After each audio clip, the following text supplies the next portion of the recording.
Hey guys, today is the last day of 2016. The last 6 hours, to be precise. 2015, I was kind of a bitch, I'll be honest. I wasn't the nicest. Really? Not that I was a bitch, but I just did not have my priorities straight. And I just didn't. That's true. I think you're definitely getting your priorities a bit straighter now. I just didn't have as much respect for people as I should have. Number 1, you don't need validation. And I am the biggest culprit of this, I really am, because I always ask for validation, but you don't need it. If you think about it, it just makes no sense. Because you should be confident in whatever you're doing, whether it's what you're wearing, what you're posting on social media, how you want others to perceive you. That's all up to you. You are in control of that. And so asking for validation from other people, it just brings that down, and everything that you're doing becomes less and less part of you and more part of society. It distracts from your creative process. Number 2, it's okay to ask for help. And I learned this summer at a camp I went to, but having other people support you in whatever you're doing makes an absolute world of a difference. I just want people to know that it's okay to ask for help. Whatever you're struggling with will be immensely easier if you ask other people. It's not embarrassing. You shouldn't be ashamed of it. Whether it's homework or big life decisions, it's okay if you need help. 3, if you can live your life without an audience, do it.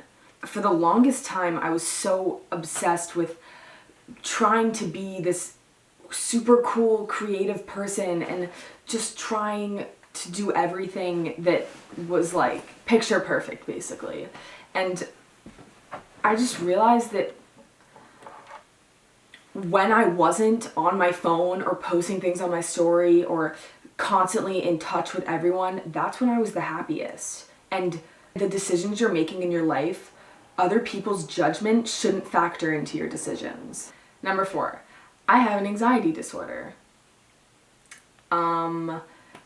I've suffered from anxiety for 2 years, but the last few months I realized I was properly diagnosed, which was a big step towards a calmer and happier self. 5, forgiveness is for yourself. Whatever grudge you're holding on to, you're wasting your emotional energy on that. So sometimes it's better to just forgive and move on. Or forget.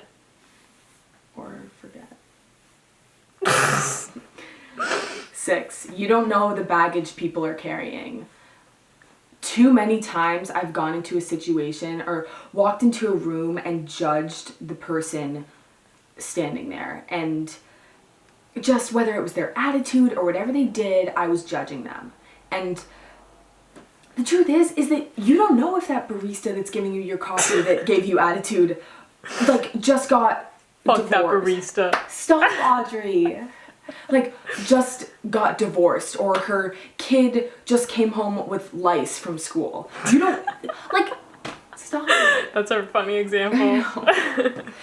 You don't know what people are going through. So just be optimistic and give them the benefit of the doubt. Nice. That's a funny thing, you don't know what they're going through. Their kid might have lice. Hasn't everyone had lice? It's not that big of a deal. Lice is the worst. I've never had it, honestly, but Grace did, and I actually had so much fun picking up. Stop.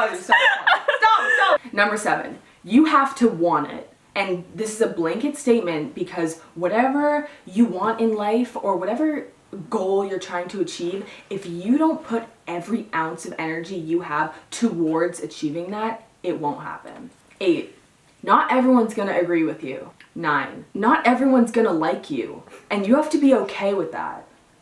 10, you only need 10 seconds of confidence. I've been in too many situations where I have been so utterly nervous or scared to do something, but if you pull your courage together for 10 seconds and go be that confident self, the rest will come. 11, people like what other people are passionate about. And I'm quoting that from the movie La La Land, which was amazing, by the way. But I saw this on a Facebook ad, and it was like, step 1, think about something you're really passionate about. Step 2, go on Facebook. 3, click live stream. And 4, you'd be surprised how many other people are interested in the same things that you are. That's crazy to think about, because I know if someone comes and talks to me about something they absolutely love, I become interested in it. So whatever you are passionate about or whatever you love to do, if you think you're alone, you're not. So share your passions with people. 12, everything you're feeling is valid. And whether your feelings are completely irrational, that's the validation for you feeling that way. 13, it's important to be uncomfortable.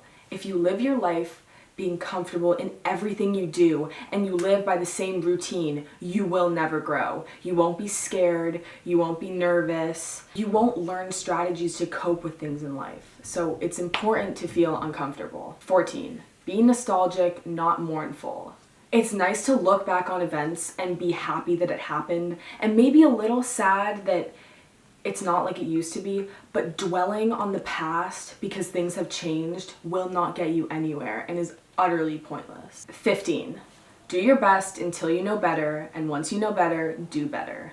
You can't cringe at things you did in previous years or even yesterday, because now you know better and you will change. You can't change what has happened in the past. That was so inspiring.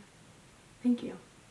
16, do what you love and do it often. And I think this one is what I learned like purely this year, because I truly live by it now. But I love making videos. I love photography.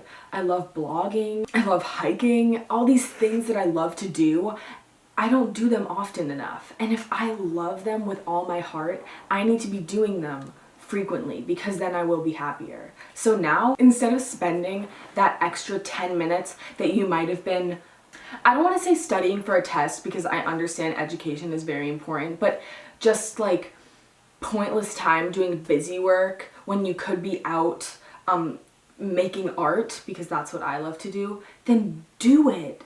Don't waste your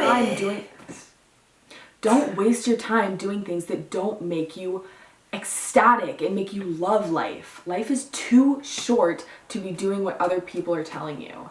There's part of this book, someone wrote a blog post on it, and there was one side, and I'll insert a picture, and it said should versus must, and there was all these different signs that said should, or like what you should be doing in life, or what society says you should be doing. And then there's must, and must is what you have to do, whether it's to be happy, to succeed, to find inner peace. It's important to disassociate should versus must and follow the must path, because at the end of the day, that is all that matters. Not all this other jumbo that people say you should be doing. If it isn't what you really want to be doing, then don't do it. Okay, those are my 16 things I learned in 2016. I'll see you next year. Bye. Jump into the heat, spinning on our feet in a